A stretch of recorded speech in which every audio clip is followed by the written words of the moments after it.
Santo Evangelio según San Mateo, capítulo 16, un texto muy conocido. Le daremos lectura del versículo 13 en adelante, en el poderoso nombre de nuestro Señor Jesucristo.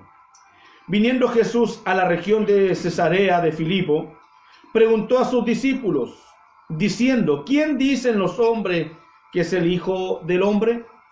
Ellos dijeron, unos Juan el Bautista, otros Elías y otros Jeremías o alguno de los profetas. Él les dijo, ¿y vosotros? ¿Quién decís que soy yo? Respondiendo Simón Pedro dijo, tú eres el Cristo, el Hijo del Dios viviente. Entonces le respondió Jesús, bienaventurado eres Simón, hijo de Jonás, porque no te lo reveló carne ni sangre, sino mi Padre que está en los cielos. Y yo también te digo que tú eres Pedro, y sobre esta roca edificaré mi iglesia, y las puertas del Hades no prevalecerán contra ella. Y a ti te daré las llaves del reino de los cielos, y todo lo que atares en la tierra será atado en el cielo, y todo lo que desatares en la tierra será desatado en los cielos. Entonces mandó a sus discípulos que a nadie dijese que él era Jesús el Cristo.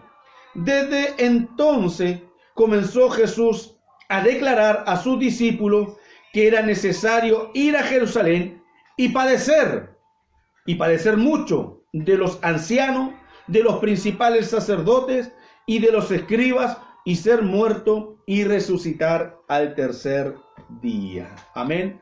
Palabra del Señor. Gloria a Dios.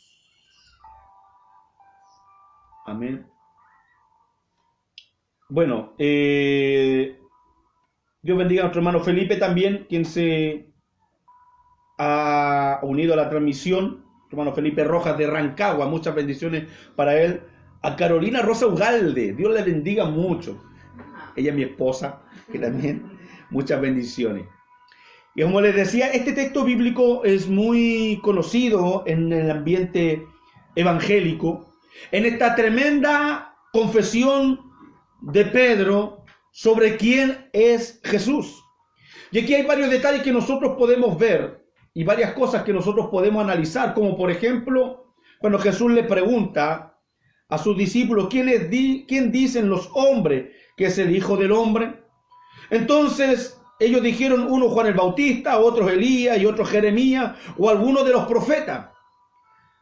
Y claramente nosotros hoy en día, teniendo la revelación de la palabra de Dios, porque dice la Escritura en el libro de Hebreos capítulo 1, versículo 1, que Dios hablando en la antigüedad a los padres, a los profetas, ¿cierto? Hoy día nos habla a través del Hijo. Hoy día tenemos la revelación y hoy día entendemos muchas cosas, pero en aquel entonces la gente veía los milagros, las obras que hacía Jesucristo y se preguntaba quién era este. Porque muchos ungidos, la palabra ungido, ¿cierto? La palabra Mesías o ungido es la misma, tanto en el hebreo como en el griego. Se habían levantado muchos hombres llamándose el Mesías, llamándose el Salvador, pero claramente ellos no eran los enviados de Dios. Entonces nosotros podemos ver que muchas veces lo que los hombres o las masas dicen no tiene por qué ser verdad, no porque muchos lo digan necesariamente tiene que ser una verdad. Hoy en día estamos viviendo momentos caóticos en donde mucha gente está aprobando el mal, y no porque la gente o las multitudes aprueben el mal va a estar bien. La Escritura dice que vendrán tiempos en donde a lo malo le llamarán bueno y a lo bueno le llamarán malo.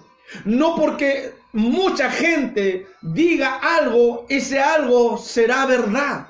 Es por ello que usted y yo tenemos que tener convicciones, debemos tener un asidero, debemos tener fundamento, debemos tener una roca de apoyo, debemos tener una poderosa convicción, porque la fe no es solamente creer, la fe es la certeza, escúcheme bien, la fe es la certeza de lo que se espera, la convicción de lo que no se ve. Entonces, certeza y convicción unida producen fe. Cuando usted tiene convicciones y usted tiene una certeza de la verdad, aunque las multitudes digan lo contrario, usted se mantiene firme porque hay certeza, porque hay convicciones. Aquí nos demuestra la palabra, no porque la mayoría vaya atrás de algunas cosas, no porque la mayoría diga cosas, no porque todos se unan a decir cosas, necesariamente eso será verdad. La verdad dice que es Jesucristo, tiene nombre, dijo: yo soy la verdad, yo soy el camino, yo soy la vida, y nadie va al Padre si no es por Jesús. Entonces, es lo primero que podemos destacar, aunque no es lo que yo le quiero llevar en esta hora a través de la palabra, pero sí es necesario puntualizar esto. Ellos dijeron, unos Juan el Bautista, otros Elías y otros Jeremías o algunos de los profetas. Pero aquí viene lo clave. Y él les dijo: y vosotros, ustedes, yo, la iglesia, ¿quién decís que soy yo? Mire, esto es tremendo. Y esto es muy necesario, que la iglesia tenga claridad al Dios que servimos. Tenga claridad al Dios que alabamos.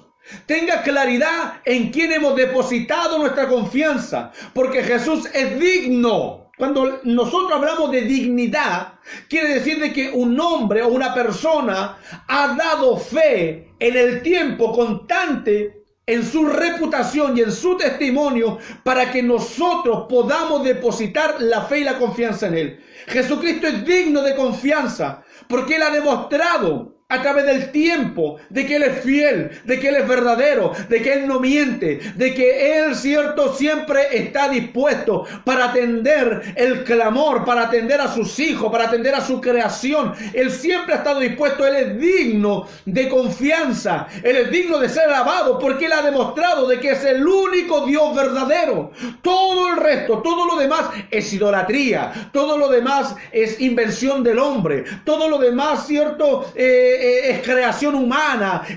Los santos, las estatuas de yeso, los héroes, todo eso, cierto, no se igualan al único Dios verdadero. Por eso Él es digno de toda la alabanza, es digno de la devoción, es digno de ser amado, porque Dios es amor. Y nosotros debemos tener claridad en esto. Cuando Jesús le pregunta a sus discípulos: ¿y vosotros quién decís que soy? Respondiendo Simón Pedro, dijo: mire, tú eres el Cristo, el Hijo del Dios viviente. No es simplemente un ungido, no es simplemente un Mesías, no es simplemente alguien que tiene autoridad, porque muchos hombres se habían levantado, muchos hombres se habían autoproclamado como Mesías, y después de eso, el mismo Jesucristo en Mateo 24 dice: y cuando digan, he aquí el Cristo, no le creáis, no vayáis detrás de ellos. O sea, cuando digan, he aquí el ungido, hoy día, tanto ungido que se ha levantado, tanto hombre, ¿cierto?, que hace sus noches de gloria, que dice que tiene autoridad sobre los ángeles. Hay una por ahí que dice que manda a los ángeles que le vayan a buscar la joya y los ángeles le obedecen. Esos ungidos son falsos. Por eso que era necesario que Simón Pedro recalcara que él era, ¿cierto?, el Cristo, el ungido, el Mesías, el Hijo del Dios viviente, el Hijo del Dios viviente. Amén. Entonces le respondió Jesús: bienaventurado eres, Simón, hijo de Jonás, porque no te lo reveló el Evangelio es revelación y es poder. El Evangelio tiene que ser revelado por el Espíritu Santo. Esto no te lo reveló carne ni sangre. Usted se ha dado cuenta que hay gente que usted le ha predicado durante años. Hay gente que usted le ha dicho la palabra del Señor durante mucho tiempo. Sus vecinos, sus familiares. ¿A usted cuánto le costó llegar al Evangelio? ¿Cuánto le predicaron? ¿Cuánto le dijeron? ¿Cuánto le hablaron del Señor? Y les costó. A mí me costó años poder entender el llamado de Dios. Me costó años, equivocaciones, fracasos, frustraciones, ¿cierto? Me costó tanto para poder entender realmente el Evangelio de nuestro Señor Jesucristo. Y no es que, como dijo el apóstol Pablo, crea que ya lo había alcanzado, sino que hoy día entiendo un poquito poquito más de lo que entendía ayer. ¿Por qué? Porque esto tiene que ser por revelación. Esto tiene que ser revelado, pero no por carne ni sangre. Le pueden hablar mucho, le pueden... Ayer el Señor nos ministraba a través de una palabra poderosa, en donde nos hablaba y nos daba a entender que usted puede tener muchas cualidades, que yo puedo tener muchas cualidades, pero si no está el Espíritu Santo dentro de nosotros, si no viene el Espíritu de Dios, el que nos guía a toda verdad y a toda justicia, no alcanzaremos nada. Tuvo David que ser ungido, ¿cierto?, para vencer a Goliat. Tuvo que David ser ungido para que su casa prevaleciera por sobre la casa de Saúl. Y tuvo que ser David tercera vez ungido para sacar a los jebuseos de Jerusalén. Imagínense, la unción de Dios, el poder de Dios, el Espíritu Santo, actuando en nuestras vidas, en la que nos convencerá. Como dice San Juan, capítulo 15, 16, nos dice que el Espíritu Santo nos convencerá. ¿De qué? De pecado, de justicia y de juicio. Es el Espíritu Santo el que nos convence. Yo puedo hablar muy bonito. El pastor Daniel puede hablarle muy bonito, muy suavecito, muy tierno. El hermano Oscar le podrá hablar un poquito más golpeado tal vez. Habrá otro hermano que le hablará con un poco más de teología, otro con hermenéutica, con homilética y con todas las reumáticas, ¿cierto? Por ahí, por allá. Pero si no está el Espíritu Santo actuando en su vida, créame que esas serán palabras, claro, que quedarán en la memoria. Y cuando viene el Espíritu Santo, eso sirve. Le traerá a memoria. Pero si el predicador me dijo, si el hermano fulano de tal una vez lo predicó, yo no lo entendía, pero ahora lo entiendo. Antes yo no lo entendía, pero hoy día lo entiendo. Y lo que no entiendo hoy día, lo entenderé mañana, para la gloria del Señor. Entonces es necesario, amada iglesia, hermanos en el Señor, que el Espíritu Santo actúe en nuestras vidas y nos revele el Evangelio, nos revele quién es Cristo. Usted ore, si usted no entiende, ore al Señor, estudie la palabra. Mis palabras, dijo el Señor Jesús, son espíritu y son vida. Mis palabras son espíritu y son vida. Necesitamos nosotros estudiar la palabra del Señor. ¿Por qué? Porque dice que en ella os parecerá que encontraréis la vida eterna. El libro de Hebreos, vamos a ir textualmente hablando, dice en el capítulo 1, Dios, habiendo hablado muchas veces y de muchas maneras en otro tiempo a los padres por los profetas, en estos postreros días nos ha hablado por el Hijo. ¿Ve? Las palabras de Jesús son las que nos hablan hoy día. La Sagrada Escritura es cristocéntrica. Este libro maravilloso tiene un personaje central. El jovencito de la película se llama Jesús. Contaba una vez un predicador que llegó y le regalaron una novela a una niña. Y esta niña dejó la novela, el libro, a un lado. No le tomó mayor interés. Pero un día le dijeron, ¿te acuerdas la novela que te regalaron? Sí, el protagonista de la novela, ¿cierto? De quien habla la novela, viene a la biblioteca de la municipalidad, vamos a conocerlo. Lo fueron a conocer y era un joven hermoso, lindo, maravilloso, ¿cierto? Que irradiaba hermosura y esta niña se enamoró. Se enamoró del protagonista de la novela, se enamoró del protagonista de ese libro que habían escrito. ¿Y sabe lo primero que hizo? Corrió a su casa y empezó a leer el libro. ¿Por qué? Porque se enamoró del protagonista. ¿Sabe por qué mucha gente no lee la Biblia? Porque no conoce al Dios de la Biblia, porque no se enamora de Jesucristo, porque no entiende a Jesucristo, porque esto tiene que ser revelado a través de su palabra. Mis palabras son espíritu y son vida. Usted tiene que leer la Escritura para saber quién es Cristo y enamorarse del Señor y vender el Espíritu Santo y obrará en su vida y en mi vida, sí, cada día hasta el día de su venida, dice la Escritura. Cada día el Señor nos va perfeccionando, cada día el Señor nos va moldeando a su imagen, a su semejanza, como Él quiere. Mire, el otro día yo predicaba el libro de Efesios capítulo 4, versículo 11, cuando dice el apóstol Pablo, y algunos constituyó apóstoles, ¿cierto? A otros profetas, a otros evangelistas, y están todos danzando, a otros pastores, ya se le pone la carga pesada, y maestro, bueno, que algunos dicen que el maestro no tiene muchas funciones, pero mentira. Oiga, pero la finalidad nuestra no es llegar a ser pastor. Su propósito no tiene que ser un apóstol, o no tiene que ser un profeta. Su propósito está más abajo, que todos demos la medida de la estatura de un varón de Dios. Y cuando digo varón, digo mujer también. O sea, usted puede ser un hermano. Y no quiero ser peyorativo en esto, decir un hermano, simplemente no. Usted puede ser un hermano que no tenga ningún cargo eclesiástico, pero puede tener un poder maravilloso de parte de Dios. Y usted tiene que dar la medida de Cristo. ¿Ah? Que yo soy pastor hoy en día no quiere decir que estoy al otro lado. No, yo tengo que seguir esforzándome porque el pastorado no me hace mejor que otro. Lo que me hace mejor es que yo busque la estatura del Señor. Un día yo decía, mucha gente quiere ser diferente, quiere ser distinto. Por eso hoy en día andan con el Yeshua Mesías, ¿cierto? Andan judaizándose por ahí, tomando ritos judaicos y introduciéndolo dentro de la iglesia, porque tal vez el evangelio simple, bonito, maravilloso, pentecostal, petepete, como le llamamos nosotros, les quedó chico. Otros, ¿cierto? Andan con la paternidad, que tienes que tener la paternidad espiritual, no puede ser un huérfano espiritual, y lo único que andan buscando es honra. Lo único que quieren es que le reconozcan que son más que otros.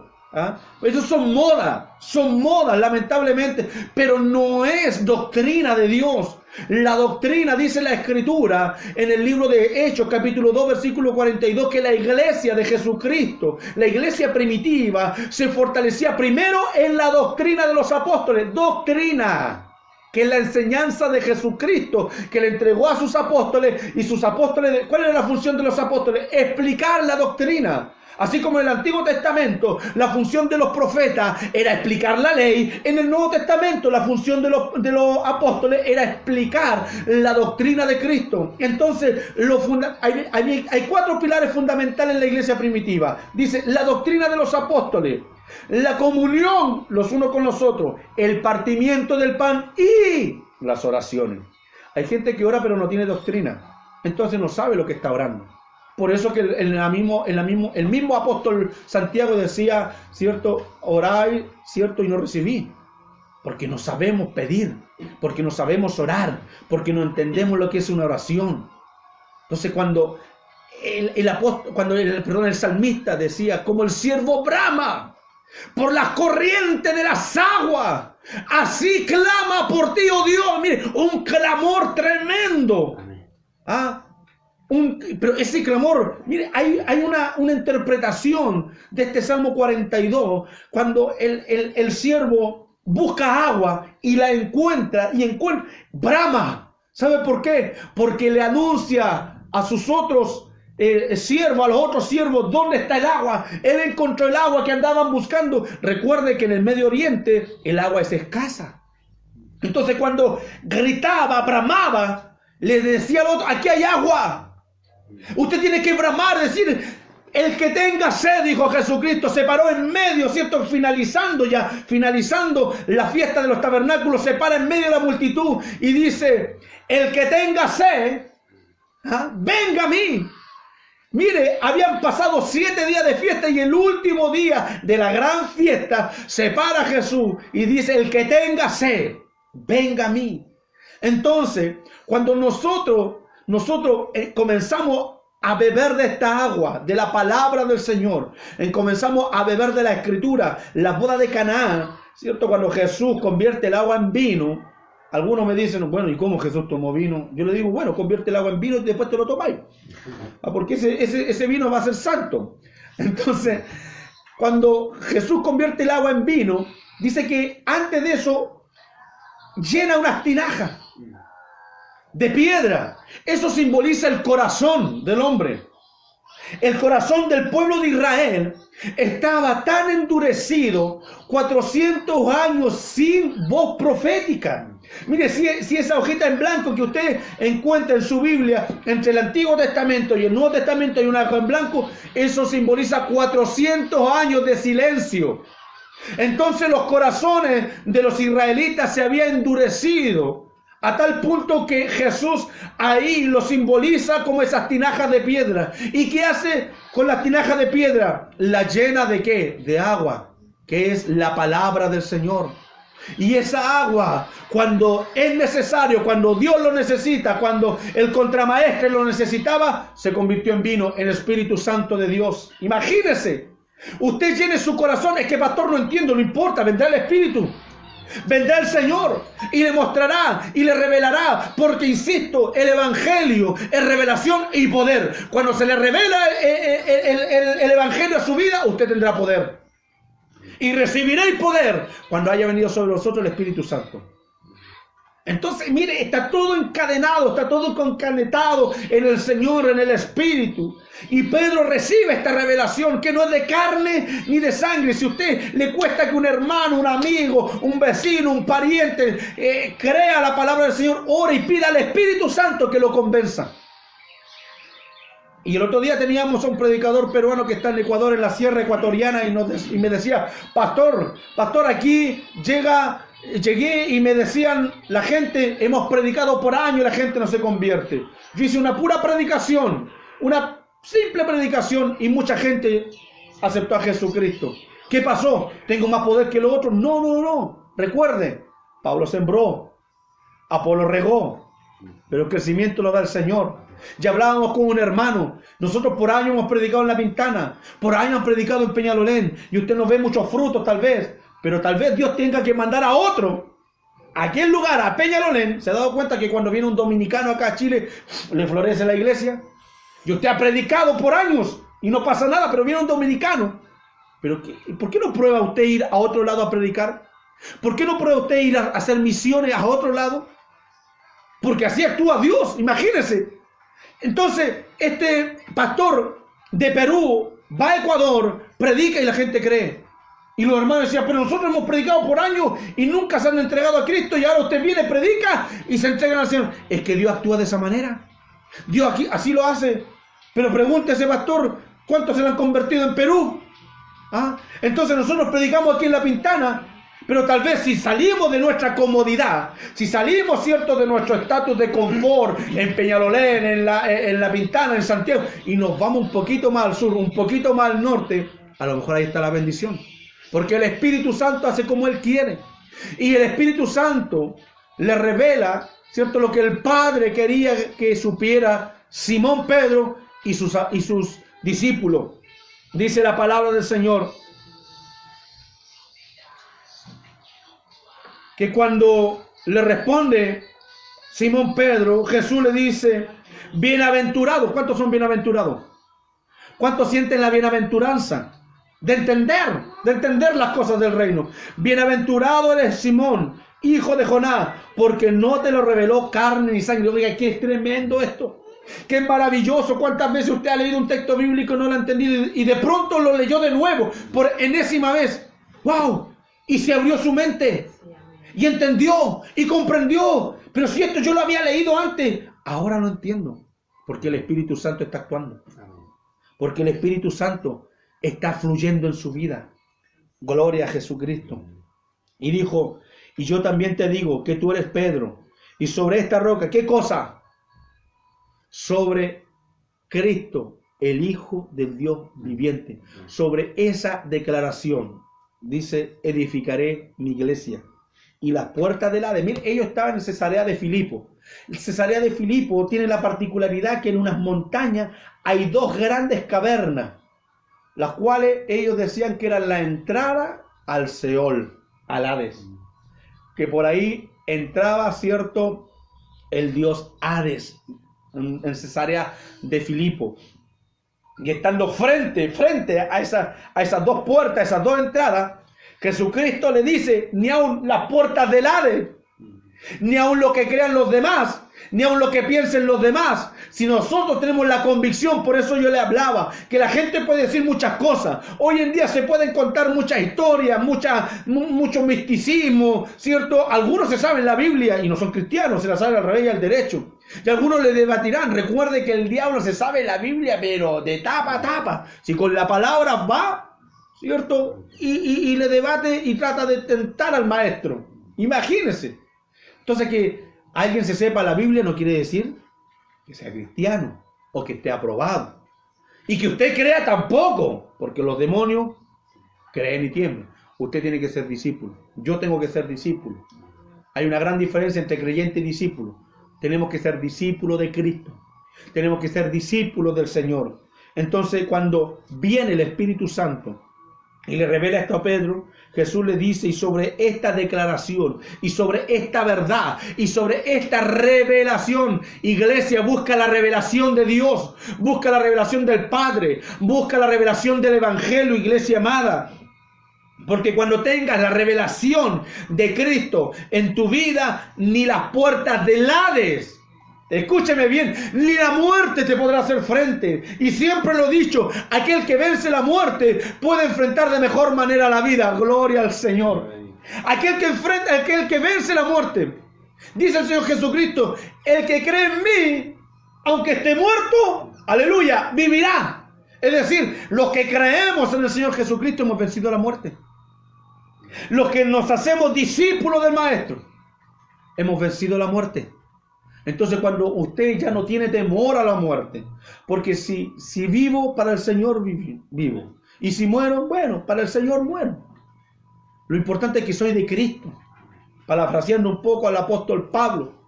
Entonces cuando usted vence la muerte, puede enfrentar de mejor manera la vida. Los problemas ya no son nada. ¿Problema económico? Bueno, que levante la mano el que no tiene problema económico. ¿Quién no tiene deuda? Hoy día nacemos y antes del registro civil nos meten en DICOM. Así de endeudados estamos. Entonces, ¿quién no tiene problema? Pero entendemos que esta leve y pasajera tribulación no se compara con la gloria que papá tiene preparada para cada uno de nosotros. Por eso no debemos dar marcha atrás. No debemos dar marcha atrás, amado. ¿Por qué? Porque tenemos una promesa mayor que los problemas que estemos viviendo. Todo problema es pasajero. Mire, por mucho que yo piense en el problema, no lo voy a solucionar. Hay que actuar, hay que hacer cosas, hay que planificarse. ¿Tiene deuda? Bueno, una vez me acuerdo que estaba muy endeudado. ¿Y qué empezamos a hacer? ¿Qué empecé a hacer? A pagar primero una deuda. Le empezamos a dar una deuda, salimos a la otra deuda. Y salimos y después, adiós tarjeta.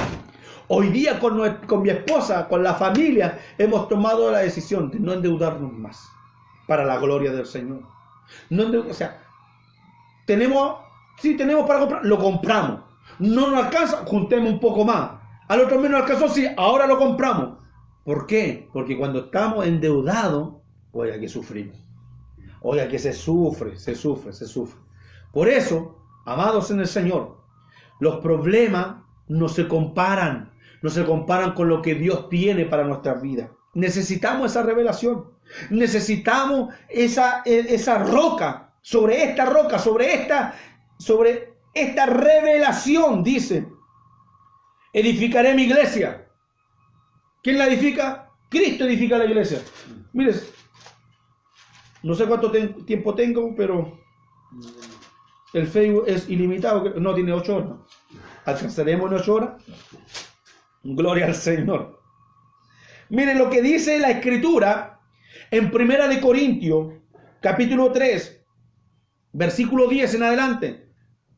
Conforme a la gracia de Dios que me ha sido dada, yo como perito arquitecto, dice el apóstol Pablo, puse el fundamento y otro edifica encima. ¿Quién edifica? Cristo. Cristo edifica. Cristo edifica la iglesia. Cristo edifica su vida. Cristo edifica su familia. Cristo lo tiene que edificar. Gloria al Señor. Pero, escuche bien, cada uno mire cómo sobre edifica. O sea, tenemos una responsabilidad. Si esto no es que, tú eres salvo, siempre salvo. No, tenemos una responsabilidad. Porque este principio viene, y valga la redundancia, desde el principio. Cuando Dios crea el universo, cuando Dios crea la tierra, cuando Dios crea el huerto del Edén. El huerto del Edén, Dios podría con su palabra haber dicho, mantente limpio, mantente fértil, mantente produciendo siempre. Pero no lo hizo.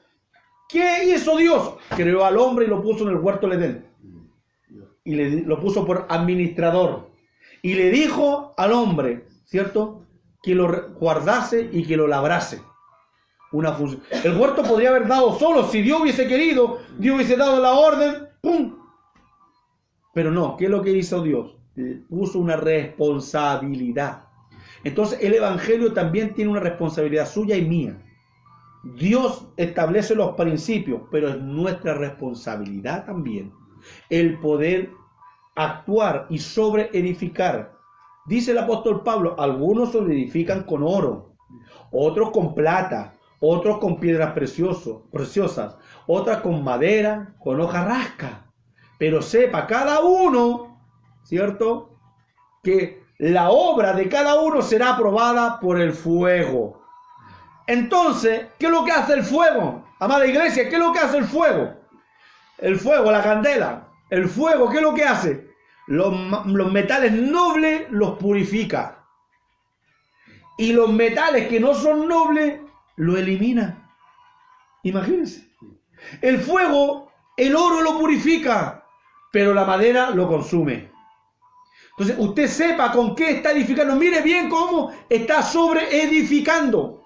Dios coloca el fundamento, Cristo en la roca. Y sobre esta roca, sobre esta verdad, sobre este principio, sobre esta revelación, edificaré mi iglesia. Pero mire cada uno cómo sobre edifica. Por eso que hoy día vemos un ministerio que de repente de la nada, ¡pum!, desaparecen. Vemos hermanos que fluyen, crecen así, pero son pura madera. Ya la primera prueba, ¡pum!, al suelo. Que el Señor tenga misericordia de nuestras vidas. Amén. Mire, y esto es fundamental, el versículo 21. Desde entonces comenzó Jesús a declarar a sus discípulos que le era necesario ir a Jerusalén y padecer mucho de los ancianos, de los principales sacerdotes y de los escribas, y ser muerto y resucitar al tercer día. Mientras usted no tenga la revelación, Dios no le podrá declarar la verdad. Mientras usted no tenga la revelación del Espíritu. Hoy día me emocionaba mucho cuando escuchaba a un pastor que había viajado a China. Escúcheme bien, viajó a China a instruir líderes cristianos en China. 22 líderes viajaron 13 horas en un tren, llegaron a un hotel, subieron de 2 en 2 porque si subían todo era muy sospechoso, subieron de 2 en 2, estuvieron en una habitación pequeña, los 22 sentados en el suelo, por 3 días, desde las 8 de la mañana hasta las 5 de la tarde, en un discipulado que le dio este pastor. 3 días, desde las 8 de la mañana hasta las 5 de la tarde. 3 días. Entonces, este pastor que le estaba dando el seminario de liderazgo, le pregunta, ¿qué sucedería si nos pillaran en este lugar? Ellos le respondieron, a ti te deportarían en 24 horas y a nosotros nos darían 3 años de cárcel por ser cristiano. 3 años de cárcel. Y no estoy hablando del pasado, estoy hablando de este año actual, lo que sucede en China. Y el que lo sorprendió le dijo, ¿cuántos de ustedes han estado en prisión por su fe? De 22, 18 levantaron la mano. 18 habían estado presos por la fe. Y él quedó así, wow, sorprendido. Entonces dice, tenía 15 Biblias. Y le pasó las 15 Biblias, obviamente 7 quedaron sin Biblia. Y dice, abra la escritura en 2 de Pedro capítulo 1. Y una hermana que tenía la Biblia se la cedió a otro. Y él la quedó mirando. Y cuando empieza él a leer el primer capítulo de 2 de Pedro, vio que la hermana recitaba el capítulo entero. Entonces en un break le dijo, hermana, me di cuenta que tú recitas el capítulo entero. Sí, es que me sé muchos capítulos de la Biblia de memoria. ¡Wow! ¿Y cómo logras tú memorizar eso? Es que en la cárcel hay mucho tiempo. Entonces ella había estado en la cárcel, una mujer había estado en la cárcel por causa de la fe. Pero las Biblias son confiscadas en China. Sí, le dijo, pero allá hay hermanos que la transcriben y nos dan papelitos con capítulos bíblicos. Y ese papel tú te lo memorizas, sí. Y si te lo pillan, me lo quitan. Por eso hay que memorizárselo rápido. Mire, tremendo, tremendo. Esos 22 líderes guiaban alrededor de 20 millones de personas. Recuerde que China tiene 1.3 billones de habitantes. tienen 1.300 millones de habitantes. Y ellos llevaban, ¿cierto?, 20 millones a las plantas de Cristo. Y él quedó sorprendido, 3 días estando ahí con ellos. Y en un momento, cuando están terminando, dijo, yo quiero orar. Y uno le dice, pastor, ore para que nosotros, ¿cierto?, los chinos seamos como ustedes, las libertades que tienen. Y él les dijo, no quiero orar para que ustedes sean como nosotros. Porque en mi país, dijo, ustedes viajaron 13 horas para un discipulado. En mi país, si tienes que tomar un vehículo por 1 hora, no van a la iglesia. Alábale. Aquí estuvieron desde las 8 de la mañana hasta las 5 de la tarde sentados en el suelo durante 3 días. Allá más de 40 minutos no puedes dar un sermón porque la gente se aburre y no vuelve más. Es algo similar a lo que pasa acá en Chile.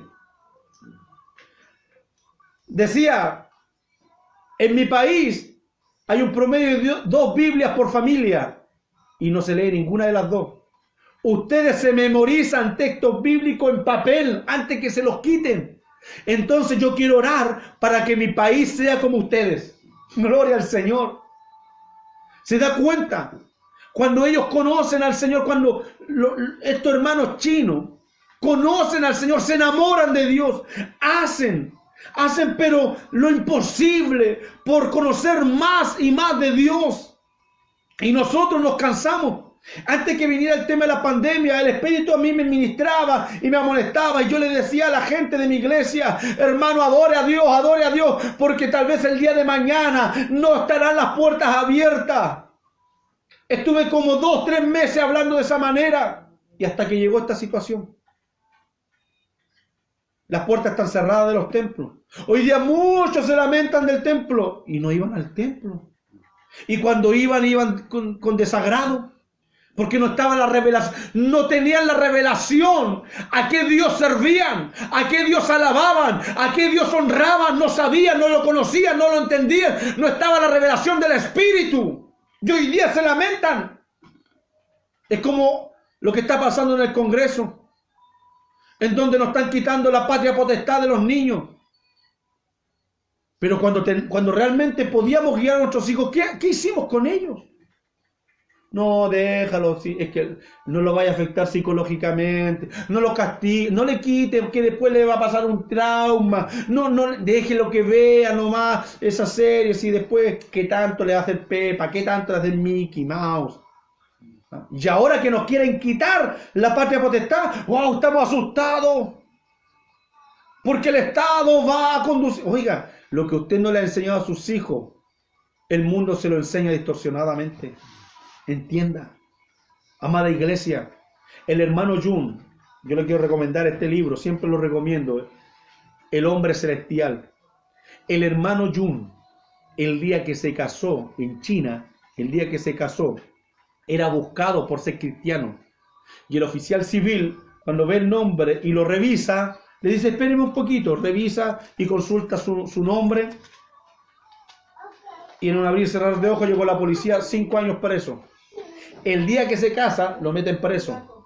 5 años estuvo preso el hermano Jung por ser cristiano. ¿Sabe que dentro de su discipulado el hermano Jung tiene un módulo de cómo saltar de un segundo piso para escapar? Porque aquí estamos en la Dolce Vita.